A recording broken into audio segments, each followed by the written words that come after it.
Oremos una vez más para que este mensaje que el día de hoy el Señor nos permite compartir, pues sea de edificación para todos.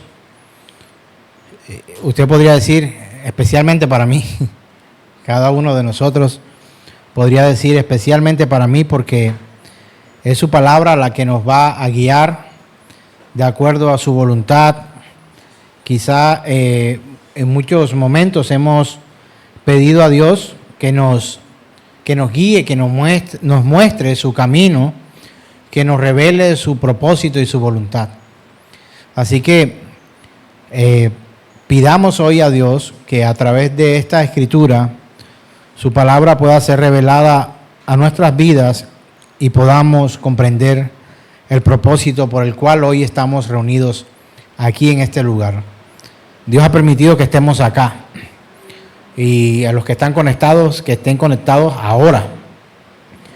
Y es su propósito llevar su voz a cada uno. El propósito de Dios dice, Él no quiere que nadie perezca, sino que todos procedan al arrepentimiento y que podamos alcanzar en Cristo Jesús la salvación y la vida eterna a través de Cristo. Y creo que este es un buen momento. En toda la semana quizás no has tenido otro momento de reunión, de congregación, de estudio, y que si este momento ha sido permitido por Dios, seguramente deberíamos nosotros aprovecharlo, tanto como para predicar o para hacer el trabajo, el mensaje, llevarlo, el ser mensajero, ser su sirviente en esta hora, y usted el receptor de ese mensaje que Dios envía a su iglesia. Así que, mis queridos hermanos, hoy les suplico que oremos juntos al Señor y podamos pedir esa gracia a través del Espíritu Santo de Dios. Espíritu Santo, suplicamos, Señor, que tengas a bien hoy, Dios poderoso, guiarnos a toda verdad a través de tu palabra, que podamos verte, Señor, en cada letra que hoy leamos de tu bendita palabra, y que podamos entender tu propósito para nuestras vidas y que podamos ponerlo por obra. Esto te lo pedimos en Cristo Jesús y decimos amén. Antes de comenzar la predicación, quiero que usted grafique un poco cómo es la vida nuestra cotidiana con esta anécdota o ejemplo que quizás pudiera comentarle. Si usted esta noche tuviera la oportunidad de que alguien muy especial para usted le invitara para salir a comer, y va a un lugar donde solo hay dos restaurantes, y en esta plaza de solo dos restaurantes hay un restaurante de comida saludable, baja o casi nada en sodio, en sal, muchas verduras, muchas legumbres, cosas muy sanas para compartir.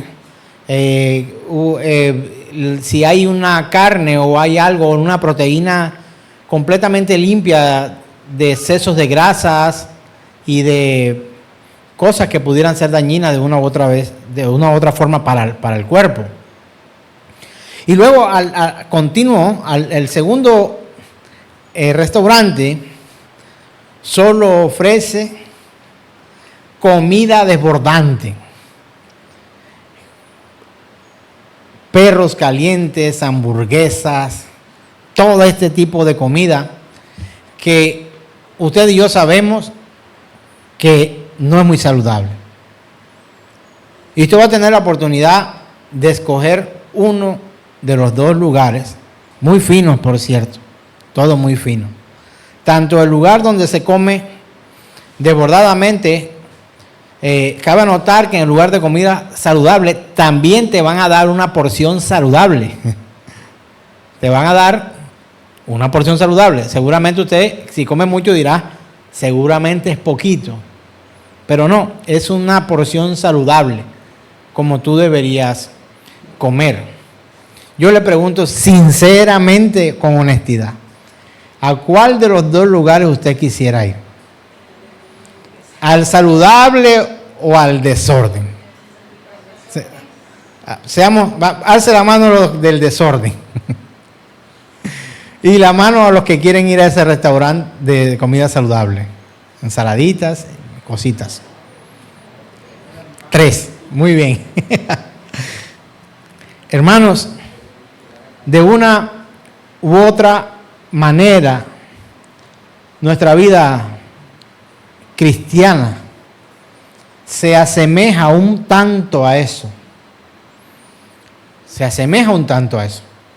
Y cuando digo nuestra vida cristiana, estoy hablando de escoger realmente para nuestra vida lo que es saludable espiritualmente y lo que no es saludable espiritualmente. De pronto usted dirá, no, yo escojo lo saludable porque el espíritu sí hay que alimentarlo bien.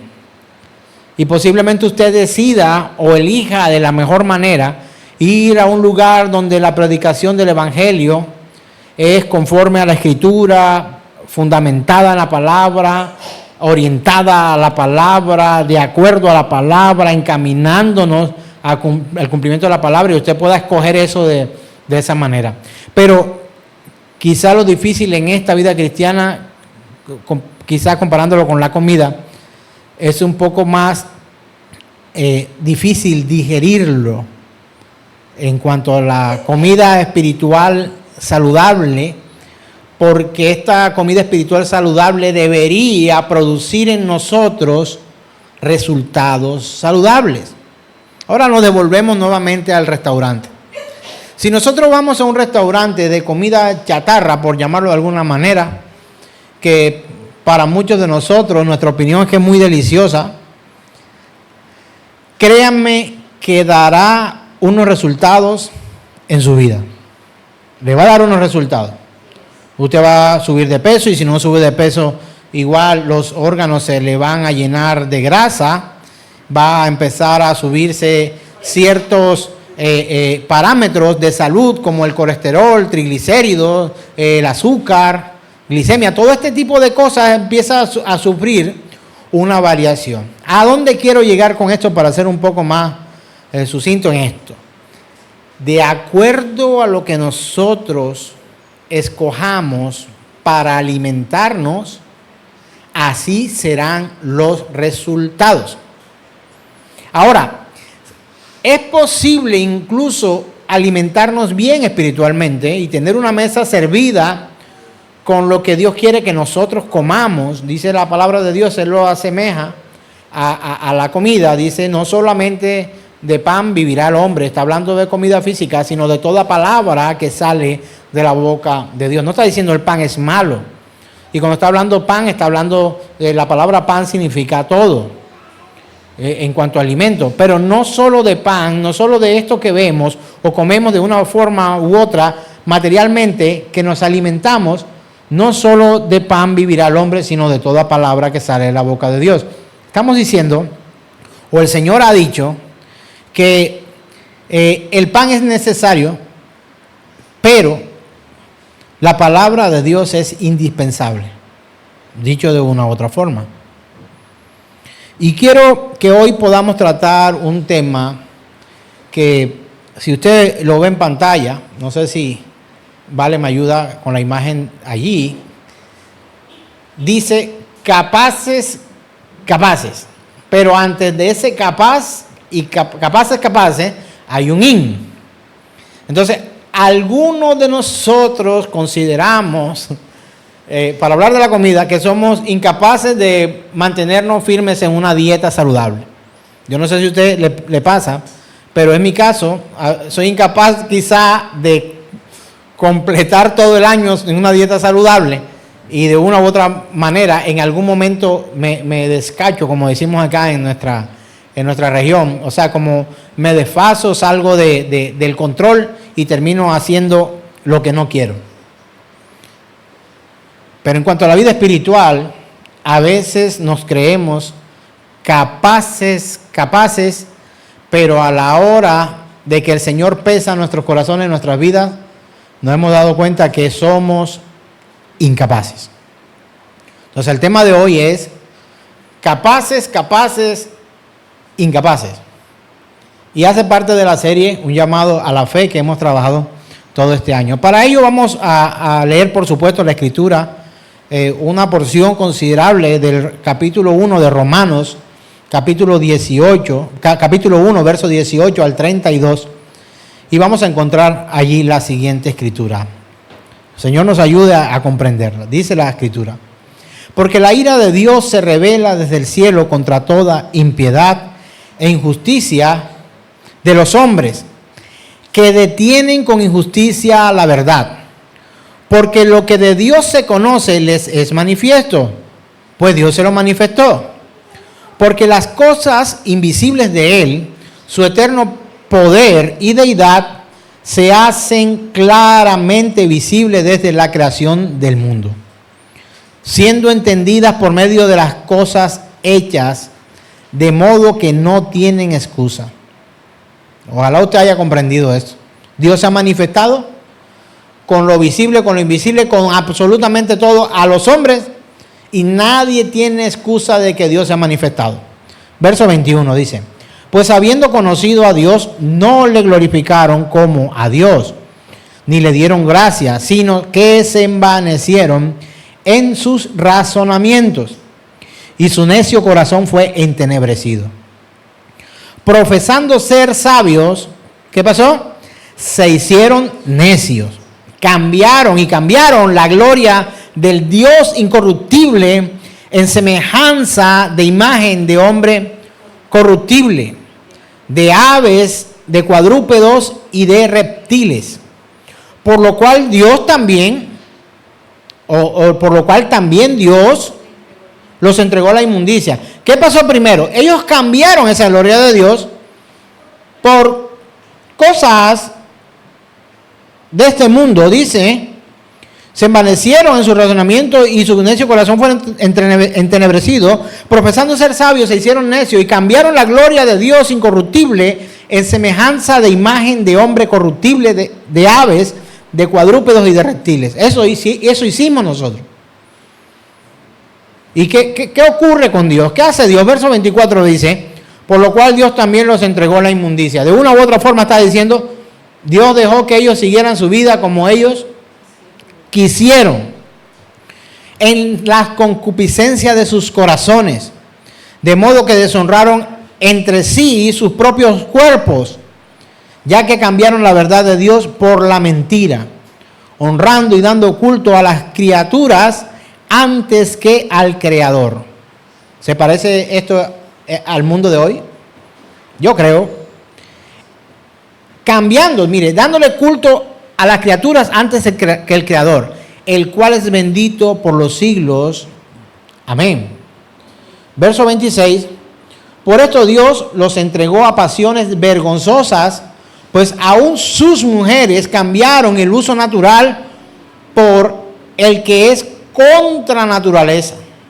Usted lo entiende, sabe de qué estamos hablando. Y de igual modo también los hombres, dejando el uso natural de la mujer. Usted lo entiende, ¿verdad? Dejaron el uso natural de la mujer y se encendieron en su lascivia unos con otros, cometiendo hechos vergonzosos, hombres con hombres, y recibiendo en sí mismo la retribución debida a su extravío. Y verso 28, central en este momento, dice: y como ellos no aprobaron tener en cuenta a Dios, nuevamente dice, Dios los entregó a una mente reprobada para hacer las cosas que no convienen, estando atestados de toda injusticia, fornicación, perversidad, avaricia, maldad, llenos de envidia, homicidios, contienda, engaños y males. Van 10. Voy con la otra mano. Desobedientes a los padres, necios, desleales, sin afecto natural, implacables. Van 15. Sin muerte, sin misericordia, quienes habido entendido el juicio de Dios, que los que practican tales cosas, ¿qué dice? Son dignos de muerte. No solo las hacen, sino que también se complacen con los que las practican. Hermano, hermana, aquí tiene 11 cosas.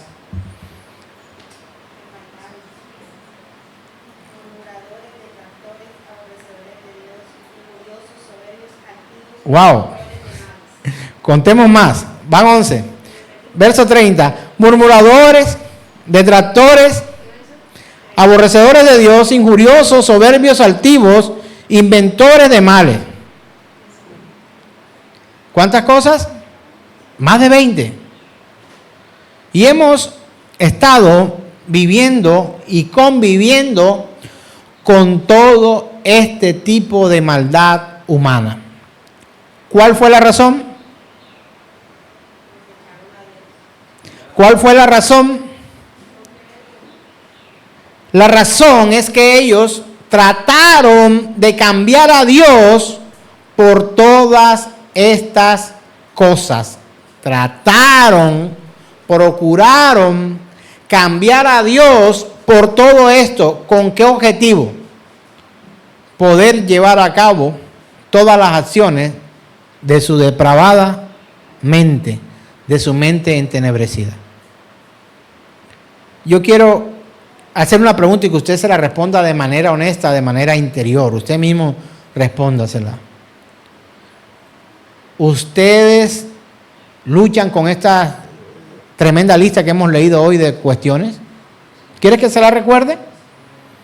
Mente reprobada, hacer cosas que no conviene, injusticia, fornicación, perversidad, avaricia, maldad, envidia, homicidios, contiendas, engaños, malignidades, murmuración, detractor o detracciones, aborrecedores de Dios, injuriosos, soberbios, altivos, inventores de males, desobediente a los padres, necio, desleal, sin afecto natural, implacable, sin misericordia. ¿Lucha usted con algo de esto? Pues es la realidad del hombre. ¿Usted quiere saber cómo es el hombre? Realmente, hermano, es así. Somos así. Y tristemente vivimos así. Y el venir a una congregación no nos exime a nosotros de vivir así. ¿Quién se supone que deberían hacer las leyes e impartir justicia? ¿Los corruptos o los honestos? ¿Y quiénes las imparten? Los corruptos. ¿Quiénes deberían impartir justicia cuando se le ha delegado esa autoridad? ¿Los justos o los injustos? ¿Quiénes las imparten en este mundo? ¿Son esos hombres justos realmente? He conocido el caso de algunos abogados que han tenido la oportunidad de trabajar en la rama judicial, manejando procesos, obviamente de delincuentes, o de personas que han sido denunciadas por algunos delitos. Obviamente, si esa persona tiene la oportunidad de trabajar allí, tiene dos opciones: o actúa en justicia o se corrompe. Y esta persona me ha dicho, ¿sabes algo, pastor? Yo prefiero no aceptar ese cargo. Prefiero no aceptar ese cargo, ¿pero por qué? No, porque es que o me enlodo con los que allí están o me matan. Y no quiero ni enlodarme ni que me maten. Y esta persona ha renunciado a un nombramiento en propiedad ganado por concurso, sencillamente por temor a enlodarse o a que lo maten si no accede al lodo. Así vivimos, hermanos. Este mundo es así. Este mundo es así. Esta es la dura verdad del hombre. Esta es la realidad de nosotros. Pero su amor, su misericordia, su piedad, su benevolencia, la de Dios, ha emitido decreto de salvación y de protección sobre sus hijos la iglesia. Entonces, el hombre, por amor a la impiedad y deseo de vivir libremente haciendo lo que quiere, de manera hostil, se ha puesto en contra de Dios. Pero hay algo terrible en el corazón del hombre. El hombre no puede salir solo de esta vida de pecado. No puede. Así quiera. Y créame que aunque quiera, no puede. Yo tengo un referente muy fuerte acerca de un hombre de Dios. Entre los hombres, no hablo del Señor Jesús, Él debe ser nuestro modelo, pero encuentro un referente muy fuerte al cual trataríamos o deberíamos tratar de imitar nosotros los cristianos. De hecho, un día él le dijo a alguien, sígueme a mí porque yo sigo a Cristo. ¿Y estoy hablando de quién? Del apóstol Pablo. Pero el mismo apóstol Pablo sufrió situaciones en su vida en las que decía, el bien que quiero hacer, no lo hago, sino el mal que no quiero. Y hay una sencilla razón, él la da posteriormente, porque el pecado está en mí. El hombre ha conocido personas que han sido libres de las drogas. Yo he conocido personas que han sido libres de las drogas. Ha conocido personas que han sido libres de algunas adicciones como el juego. Conozco a algunos que han sido libres de esa adicción al juego, a la pornografía, a las apuestas, no sé, otras adicciones. Hay muchas adicciones, al alcohol, a muchas cosas. He conocido hombres que han sido libres y que hasta hoy podrían decir, llevo no sé cuántos 1000 días o no sé cuántos cientos de días siendo abstemio o limpio de drogas o limpio de la adicción que tenían. Es posible que esto pueda llegar a pasar. Y es una proeza en un hombre que pueda dejar las drogas. Es una proeza. Porque es un gigante muy fuerte y se lo digo por experiencia. Es un gigante. Es un gigante que aplasta.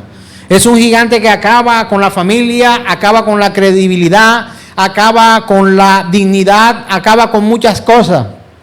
Es terrible, pero he conocido hombres que han podido salir de allí por sus propias fuerzas incluso. Algunos se han dedicado, a otros pues han sido adictos a la comida, porque créanme, hay gente adicta a la comida. De pronto entre nosotros hay algunos. Y han podido luchar y conquistar esa área de su vida. Pero no conozco al primero que haya podido con sus fuerzas propias ser libre del pecado. No es posible. No es posible. Y yo le he enumerado, he leído una lista de atrocidades, de pecados, cosas que van en contra de Dios.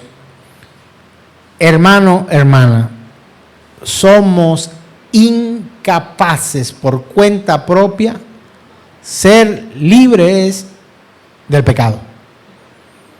Sin Cristo no hay remisión de pecado. Sin su sangre derramada no hay remisión de pecado. Sin su sacrificio en la cruz no hay remisión de pecado. Sin podría decirlo, regeneración, no es posible ser libre de pecado. Sin la encarnación de Cristo, quiere decir, Dios que se hace hombre, es imposible que tú y yo seamos libres del pecado. Y solo hay una cura para eso. ¿Cuántas vacunas para la malaria hay? Hay una. Que hay diferentes marcas, se lo acepto. Pero el antídoto es uno. Para el pecado, el antídoto es uno. La sangre de Cristo nos libra, nos limpia de todo pecado. Hermano, la sangre de Cristo no es para ponerla sobre tu carro. Sangre de Cristo sobre mi carro. Sangre de Cristo sobre mi casa. sangre de Cristo sobre mis hijos. Es una fea enseñanza que ha venido por mucho tiempo. Y quiero recordarle solamente algo para que tenga cuidado en estar poniendo, según usted o según algunos, la sangre de Cristo en el techo de la casa, en los pies. Pongo la sangre de Cristo en los hongos de mis pies. Pongo la sangre de Cristo en mi hígado. Pongo la sangre de Cristo en mi cabeza, en mis ojos. Pongo la sangre de Cristo. O sea, si esto fuera literal, esta persona andaría embarrando todo por todas partes.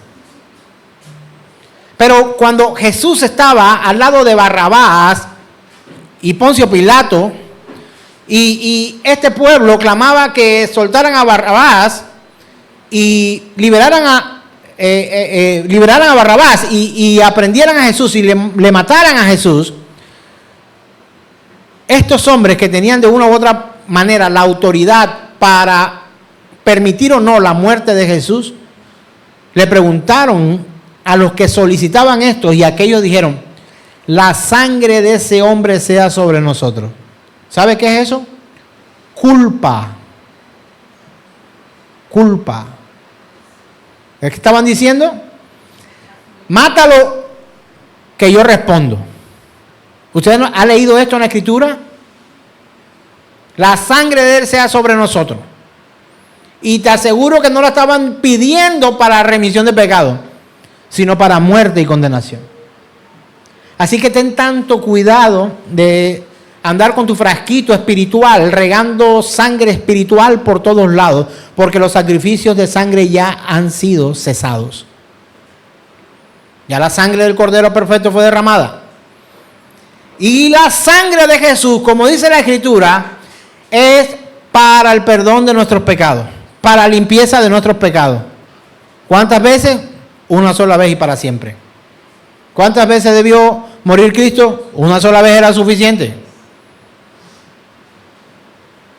Sangre de Cristo, protégeme. No, quien te cubre y protege es el Señor. Su sangre fue para limpieza de tu alma, de tu vida, de todo pecado. Y el hombre en impiedad ha abrazado tantas cosas y ha tergiversado tanto el Evangelio que quiere siempre, a través de la Escritura, hacer malabares para llevar a la gente a la idolatría. Y a la idolatría es adorar a lo que no es y a quien no es Dios. Entonces tú puedes terminar adorando el libro, que es la Biblia, el sagrado, pero la Biblia no es Dios. O sea, si yo tengo mi Biblia acá en esta presentación, entonces yo pongo esto en el piso y me postro ante esto y empiezo a orarle a esta tabla. Esto es Dios. Pues la realidad es que no lo es una tableta. Y esta tableta puedo meterle lo que quiera. No solamente la Biblia. Personas que usan su Biblia como amuleto para vivir de una u otra forma protegidos del mal. ¿Cuántos vieron en casa Salmo 91 abierta por mucho tiempo? La hoja más vieja y fea de todas las Biblias en los hogares. Salmo 91. Pero muchos ni siquiera saben lo que el Salmo 91 dice. Otros se lo aprendieron de memoria y parece ser también un amuleto para poder salir de los problemas en los que muchas veces nosotros mismos nos metemos. Así que esta dura verdad sobre el hombre hay que recordarla para entender que somos débiles, simples, frágiles, dependientes de la misericordia de un Dios, del Dios Todopoderoso. Entonces encontramos cosas como esta, y atendiendo a la ilustración del pastor Paul Washer en su libro El Evangelio y la Conversión Verdadera, encontramos que él da un ejemplo o nos recuerda algo de esto entre nosotros a través de la vida de José. Y quiero citar explícitamente esto que voy a mencionar. Abro comillas. Dice este libro, dice: Esta dura verdad sobre el hombre se ilustra mejor en la relación entre el patriarca José y sus hermanos. Las Escrituras declaran que los hermanos de José no podían hablarle de manera pacífica porque lo odiaban. Y vamos a Génesis capítulo 37, verso 4. Usted lo encuentra allí, esa es la cita. Vamos a leerlo juntos, por favor, dice.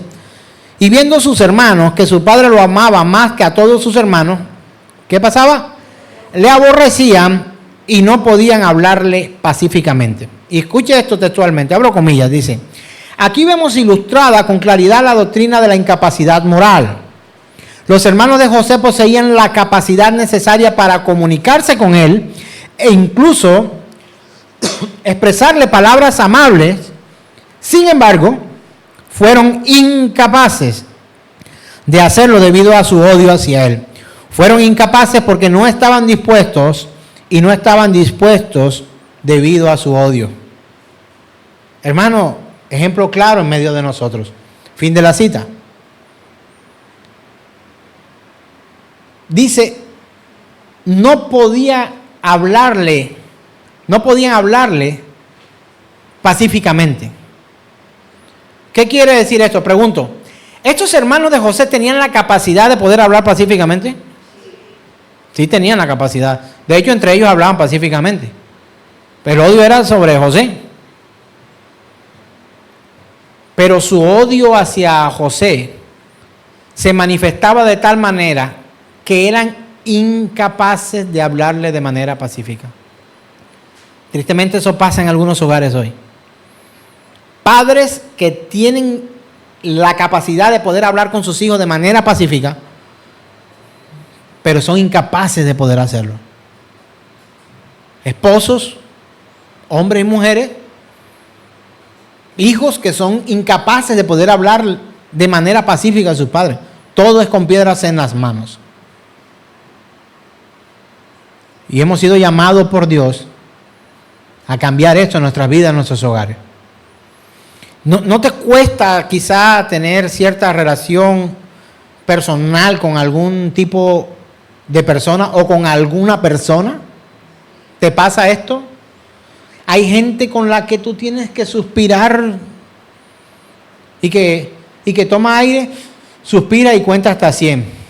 Hay quienes tienen que suspirar 100 veces y respirar una y contar hasta 1. Hermanos, para erradicar el pecado de nuestro corazón, es imposible que lo logremos con nuestros propios medios. Somos incapaces de renunciar al pecado si realmente Cristo no está en nuestras vidas. Hermanos, lo haremos temporalmente. Lo haremos parcialmente. Lo haremos aparentemente. Pero es imposible que usted y yo vivamos en santidad sin el Santo de los Santos. Nosotros vemos que somos incapaces muchas veces de hablar con amor, cariño, tolerancia aún a nuestros semejantes. Algunos de ellos. Con otros nos volvemos una bolita de coco, muy dulces todos. Pero con otros no tenemos esa capacidad para volcar nuestros sentimientos positivos hacia esa persona. Solo hay odio y desprecio. Y quiero decirte que la Biblia declara que en el corazón del hombre solo hubo, sin Cristo, odio y desprecio por Dios. El hombre sin Cristo siente odio y desprecio por Dios. Hermano, leyendo aquel libro que les he mencionado, encontré un ejemplo donde hay un reo político en una cárcel porque este reo político no reconoce la autoridad de su rey. Pero al pasar el tiempo el rey dice, parece de alguna forma que he sido como muy severo con esta persona. Le voy a ofrecer un indulto. Y le voy a pedir a este reo que solamente reconozca mi soberanía como rey. Y este rey manda abrir las puertas de la cárcel para este reo y le hace llamar. Y le dice, mira, solo te voy a pedir algo. Reconoce mi autoridad y soberanía como rey. Y dice la historia que he leído en este libro que el reo se da vuelta, entra nuevamente a la celda y vuelve a cerrar su reja. Esto no es tan diferente a como vemos hoy al mundo comportarse con Dios. A los incrédulos. Y de hecho algunos que se hacen llamar cristianos, creyentes, fieles, seguidores de Cristo, discípulos. ¡Wow! Es impresionante poder ver esto. Si yo le preguntara hoy a usted, escuche bien esta pregunta, ¿a cuántos de ustedes les gustaría acompañarme para servir al Señor el resto de nuestra vida? ¿Cuántos de ustedes levantarían su mano? ¿Alguno me diría, pastor, voy a acompañarlo a servir al Señor? ¿Hay alguien que aquí esté dispuesto a eso? No sé, parece que ninguno. ¿Quién levanta su mano? ¿Quién quiere servirle a Dios? ¿Seguro? Pero qué difícil se torna a veces tener algunos gestos, incluso podría decir de aparente aprecio por el ministerio y el servicio a Dios. ¿De quién? De los que estamos acá, no de los que se están conectando, porque quizá nosotros acá, gestos de servicio para con Dios. Pero yo le pregunto ahora entonces, porque creo que hay una confusión en el lenguaje. Muchos de nosotros queremos servirle al Señor. ¿Es verdad o es mentira? ¿Sí o no? ¿Quiere servirle a Dios? Bueno, está bien, voy a creer que quiere servirle a Dios. ¿Cómo quiere servirle a Dios?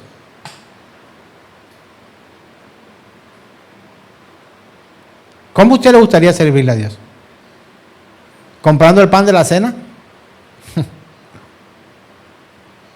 ¿Yendo a evangelizar?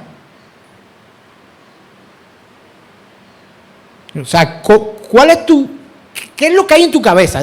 Quisiera poder comprenderlo. Y para los que nos ven también. ¿Qué hay en tu cabeza cuando tú dices quiero servirle a Dios? ¿Es venir aquí a la congregación el domingo? Pregunto, ¿eso es servirle al Señor? Pregunto de otra forma. Que tú vengas a la congregación, ¿eso es servirle al Señor? Ahora, si tú no vienes, entonces no le estás sirviendo al Señor. Si tú dices o crees o te consideras realmente cristiano, creyente en el Señor, la Biblia dice que los que creen en Él, sus discípulos, le obedecen y le sirven. Y de hecho, Él llama la atención y dice, ¿por qué me dices, Señor, Señor, y qué? ¿Y no haces lo que yo te digo? ¿Por qué me dices Señor, Señor? Pregunto, ¿cuántos de los que aquí estamos, para no meternos con los que están allá, de pronto los de allá también pueden levantar su mano? Pregunto, ¿cuántos de los que estamos aquí consideramos que Jesús es Señor de nuestra vida? Diga sí o no. Si Jesús es Señor de tu vida, ¿cómo honras a tu Señor? Viviendo así como una ameba. En su acuoso ambiente. Así. ¿Trabaja más una ameba haciendo daño? O sea, ¿cómo tú creyente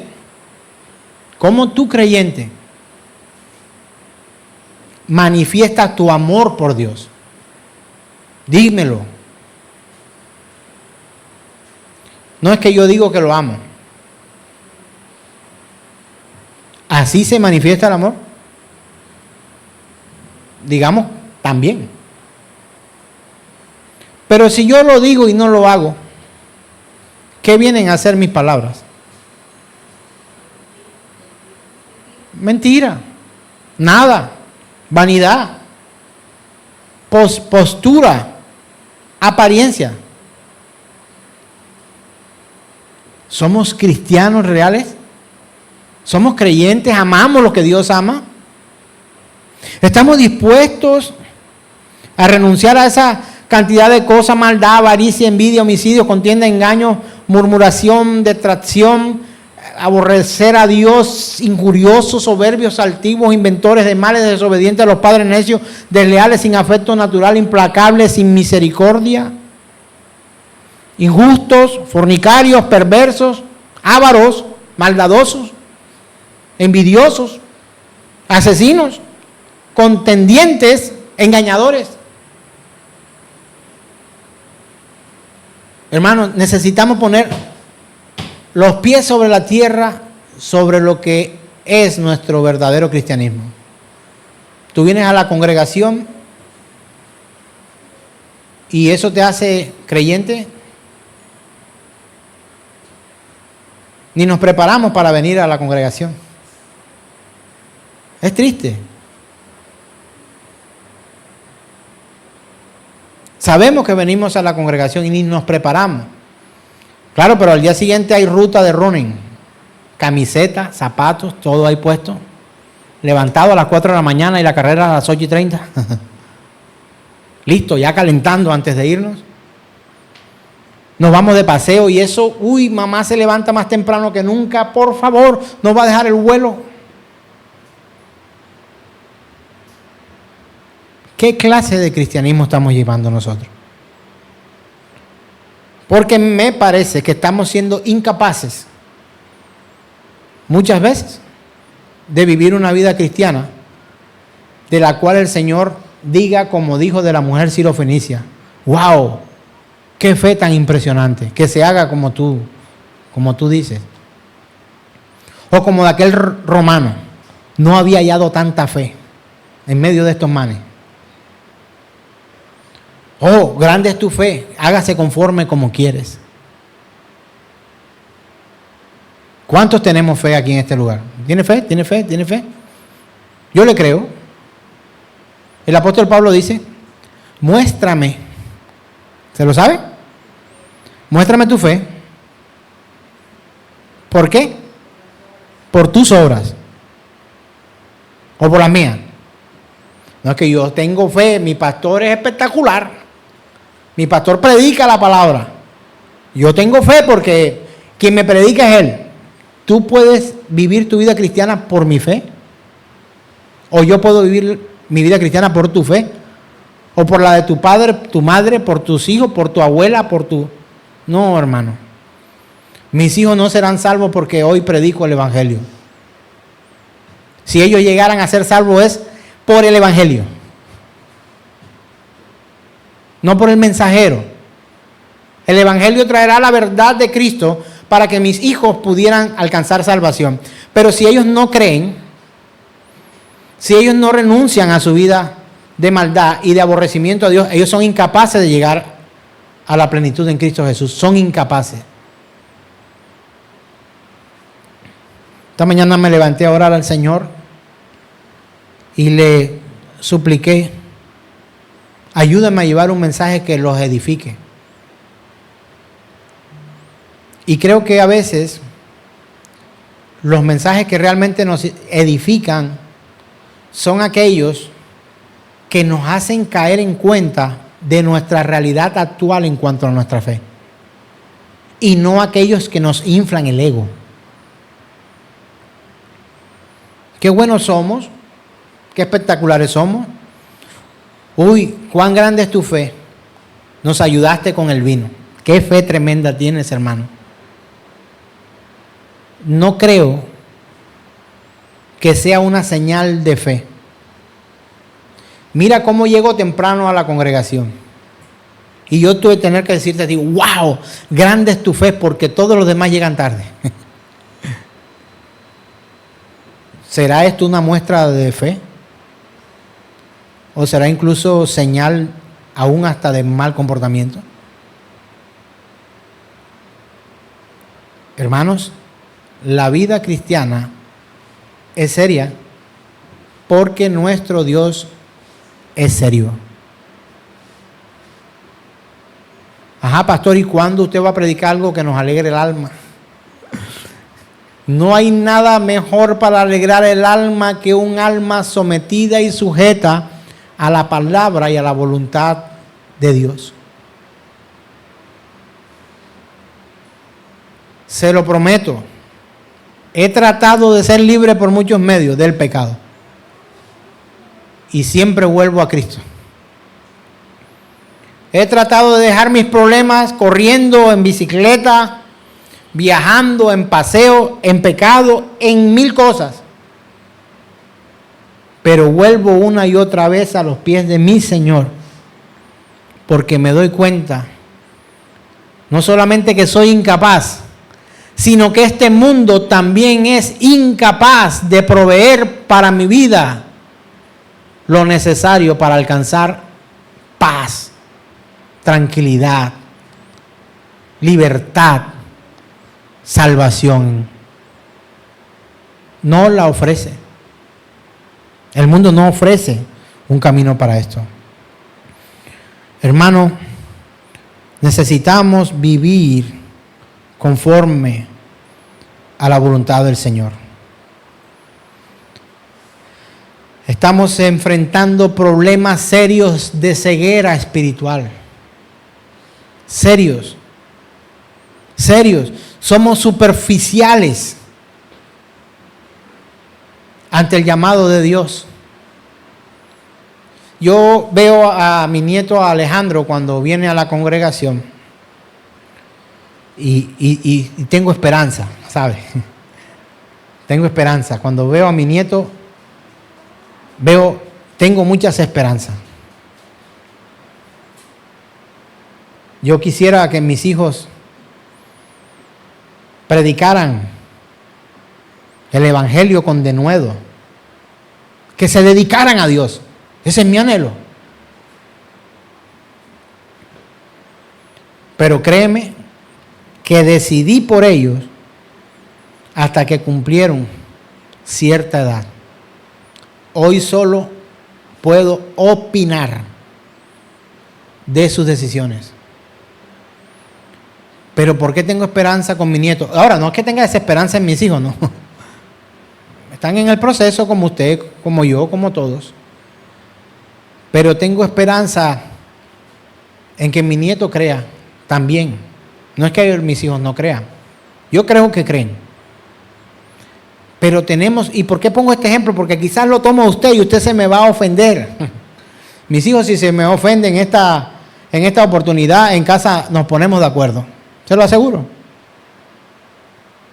Porque ellos saben lo que yo pienso, lo que anhelo y deseo. No habré sido el mejor ejemplo de padre, porque he cometido muchos errores en la vida. Pero algo sí estoy seguro, les he predicado el evangelio de Jesucristo tal como está en la Escritura. Y no puedo obligarles. ¿Sabe por qué? Porque ellos también cargan esa gran lista para luchar. Pero si luchan por sus propias cuentas, terriblemente perderán la batalla. Pero si se agarran de Cristo, estoy completamente seguro de que ellos alcanzarán salvación y vida eterna. Y mi esperanza en cuanto a mi nieto está en que mientras tenga la oportunidad, así hoy él no comprenda todo lo que hoy digo, mientras tenga la oportunidad, también le predicaré el evangelio a mi nieto y a mis nietos, si Dios me permite hacerlo. ¿Y sabe una cosa? Aunque tú digas que es muy limitado, predicarle el evangelio a mis hijos, predicarle el evangelio a mi nieto, a mi nuera, a mi esposa, a mi hija, y a ustedes, servicio a Dios es. Dedícate a predicarle a tus hijos. Ahora pregunto, no, tú no haces nada en la calle, tú no sales a repartir volantes, tú no te montas en cajas o en tarimas en las calles con sonidos para predicar, pero le predicas a tus hijos en casa. Pregunto, ¿estás sirviéndole a Dios, sí o no? La respuesta es sí. Y se lo hace sobre una tarima en un estadio con 45,000 personas, ¿le está sirviendo al Señor? Sí. Pero si lo haces a tu único hijo o a tu única hija que tienes en casa, ¿le está sirviendo a Dios, sí o no? Le está sirviendo a Dios. Entonces, ¿cuál es tu problema para servirle a Dios?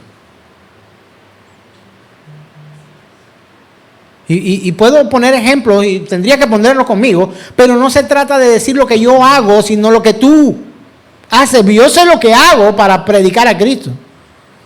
Mientras corro, mientras monto bicicleta, en la oficina tenemos un grupo de devocional en la semana. Por lo menos una vez mis compañeros reciben el Evangelio.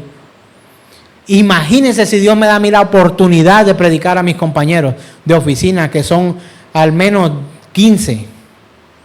Y a veces ya vienen de otras oficinas, ya están viniendo de varias oficinas y se ponen ahí con nosotros. Y ya uno que otro por ahí dice hasta con grosería: vengan que se van a perder en el infierno. Y me río de esto y me siento allí y predico el Evangelio. Imagínense que Dios me da esta gran oportunidad y yo vengo a hablarles de 5 pasos para ser exitoso.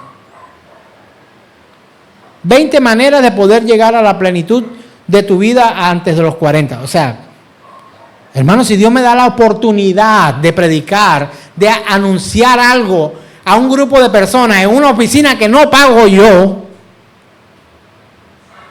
y que ellos mismos hoy en día me dicen: Ahmed, hoy no vamos a hacer el devocional, ¿se te ha olvidado? Con mucho gusto. Y venga, y predicamos el Evangelio de Cristo, autor Paul Washer. Es el libro, estamos leyendo un libro en la oficina. Para la gloria de Dios. Pero sí me encuentro compañeros, hermanos, incluso hermanos, que me dicen: odio a todos los de mi oficina. No me los aguanto a ninguno. Ojalá me ganara la lotería para decirle al jefe que se vaya a vivir a Groenlandia.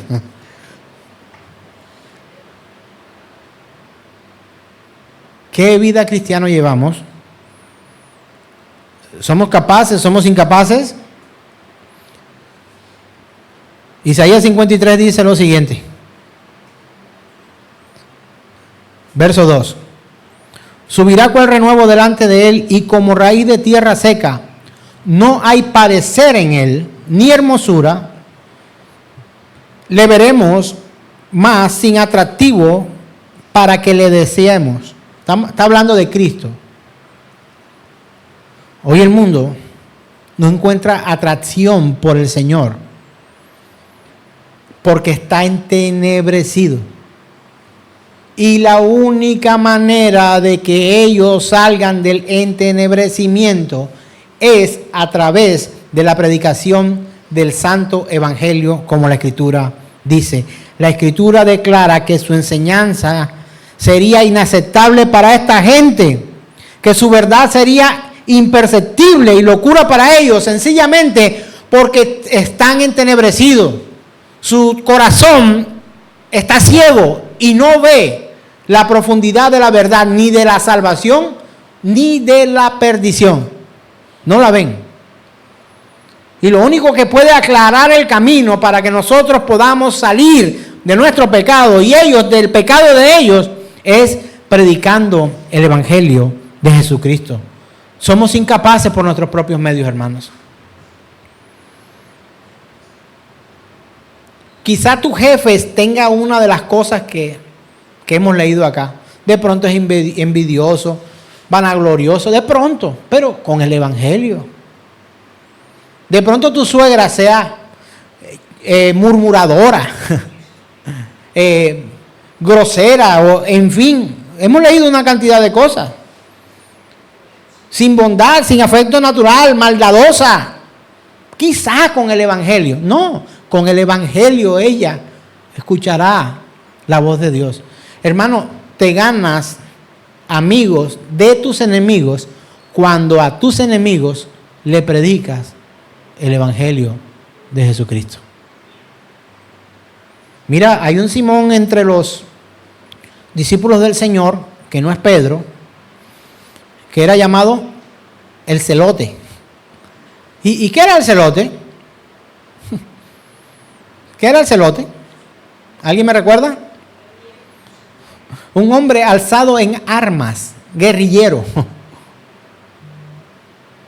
Estaban buscando por la fuerza a los celotes obtener o reobtener o reconquistar la nación de Israel para poder gobernar ellos y no vivir bajo el dominio romano. Y uno de esos celotes, llamado Simón, abandonó las armas y siguió al Señor. Y estos celotes no solo querían asesinar romanos, sino que muchas veces también querían asesinar a cristianos, discípulos de Cristo, porque se volvieron pacíficos y no querían levantarse en armas. Eso se vio en lo histórico bíblico, pero lo vivimos hoy también aquí en Colombia. Pastores perseguidos por predicar el evangelio en zonas de conflicto, que el evangelio, no los pastores, el evangelio transforma corazones violentos en hombres y mujeres de paz, de fe y de servicio a Dios, y que están dispuestos hasta morir por la verdad de Jesucristo. Eso hace el evangelio, hermanos. Así que hoy, al final, les pido que todos me regalen un abrazo antes de irse. Abrácenme, por favor. ¿Alguna vez yo le he pedido un abrazo a ustedes? Solamente hay una persona aquí de la congregación a la que yo le pido cada domingo un abrazo. Solamente una persona. Le digo, regálame un abrazo. Solamente una persona en medio de los que aquí estamos. Hay una persona y esa persona sabe quién es. Pero a los demás hoy se los pido. Denme un abrazo antes de irse.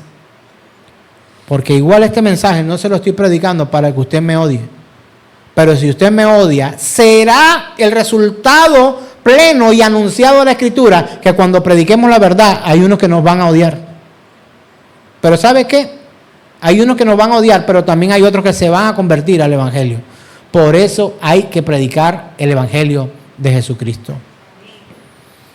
Quiero que hoy nos coloquemos en pie, y más que en pie, en disposición para que el nombre del Señor sea exaltado. Creo que tú necesitas al Señor. Hermana, hermano, permíteme verle las caras y veo puros necesitados de Dios. No veo aquí entre ustedes al primer sobrado. Quiero decir, elevado, altivo, que tenga la capacidad de sentirse tan poderoso, de poder decir, pues no necesito a Dios. Mire, entre nosotros hay gente que siente que necesita hoy a Dios más que nunca. Pero ¿sabe? A veces su actitud no es coherente ni con su necesidad, ni con lo que Dios pide. Ay, pastor, usted siempre me hace sentir mal y siempre me está como acorralando entre las cuerdas. A eso venimos. ¿Sabe por qué? Porque es que el resto de la semana la vida te va como viene. La vida te va como quieres. O luchas para que sea como quieres, o no. Yo lucho para que mi vida dé los resultados que yo quiero. ¿Usted no? Que haya buena producción, que me vaya bien en el trabajo, que la gripa que tenía se me quite, que los dolores de mi cuerpo se vayan. Así no quiere, yo quiero. Pero somos incapaces aún de mantener eso.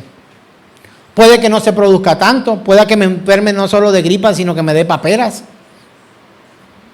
Puede que en mi trabajo no salgan las cosas como quiero, es posible. Pero el verdadero creyente sabe que depende única y exclusivamente del Dios Todopoderoso. He visto caras de hombres, mujeres, altivos, indiferentes ante las peticiones del Señor. No las mías, a las mías ni le presta atención. Es más, si no me quiere dar al abrazo al final, no me lo dé. Pero sí le digo algo desde la Escritura. Usted y yo dependemos de Dios. Solo falta que Él tome la manguera del aire y le ponga el dedito. ¡Tas! O puede que no le ponga ahí, sino que te deje hacer lo que quieres y que te vaya de lo bello y de lo lindo de tu vida. Pregunto una vez más, como pregunté hace un par de domingos. ¿Quieres tú que te vaya como tú quieres o quieres que te vaya como Dios dice? El que está de acuerdo conmigo diga, hágase Señor tu buena voluntad, agradable y perfecta. Así que hoy, Señor, aquí estoy con mis hermanos. Vamos a orar a Él. Señor, hemos sido negligentes, hemos dado la espalda a tu verdad, hemos fallado, hemos pecado. Y tu sangre preciosa derramada en la cruz y en cada lugar del Calvario y en cada paso que diste, nos ha libertado del pecado. Señor, hoy suplicamos que en el derramamiento de tu sangre preciosa podamos ser hallados nosotros justos, justificados por ti, Señor. Que nuestro pecado, nuestra lucha contra el pecado, es una victoria si contigo estamos, Señor. Porque reconocemos que somos incapaces. Te hago una pregunta, hermano. ¿Puedes tú dar vida donde han dicho muerte? Eres incapaz. ¿Puedes dar tu salud donde han dicho enfermedad? Quiero decirte que tú eres incapaz de transformar enfermedad en salud. Tú eres incapaz de transformar adversidad en bienestar. Tú eres incapaz. Tú eres incapaz de abrir cuando Dios ha cerrado.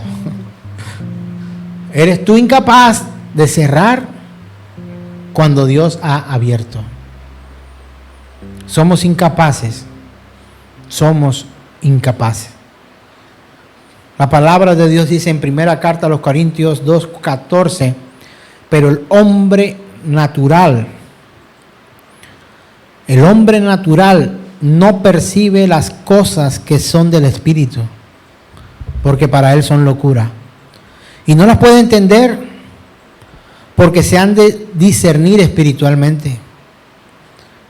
Y quiero decirle, hermanos, ahí en esa disposición que usted tiene de escuchar el mensaje de Dios, la razón por la cual tú pecas, por la cual te comportas como te comportas y por la cual eres muchas veces aún indiferente e irreverente ante la predicación del mensaje de la palabra de Dios, es sencillamente porque el hombre natural no percibe las cosas del Espíritu. Y yo podría decirte que no es tu culpa, pero tú has decidido ser indiferente con Dios, porque Él se ha manifestado a tu vida desde el principio. Y así como dice la Escritura, el hombre natural no percibe las cosas que son del Espíritu, porque para él son locura y no las puede entender, porque se han de discernir espiritualmente. Entonces tú y yo necesitamos de su Espíritu para vivir, porque no eres víctima de tu ignorancia, no lo eres. Usted y yo no lo somos, no somos víctimas de la ignorancia, y por eso, Señor, te suplicamos nos perdones, porque somos la causa de esa ignorancia, porque hemos profesado, como dice Romanos, hemos profesado ser sabios, pero nos hemos hecho necios. Así que hoy, Dios Todopoderoso, te suplicamos perdón y queremos, anhelamos, Señor, no sé si usted lo anhela, pero yo quiero y anhelo, Señor, vivir para ti conforme a tu misericordia y verdaderamente poder decir que te sirvo, que soy tu hijo y que eres mi Señor y mi único medio de salvación. Aleluya.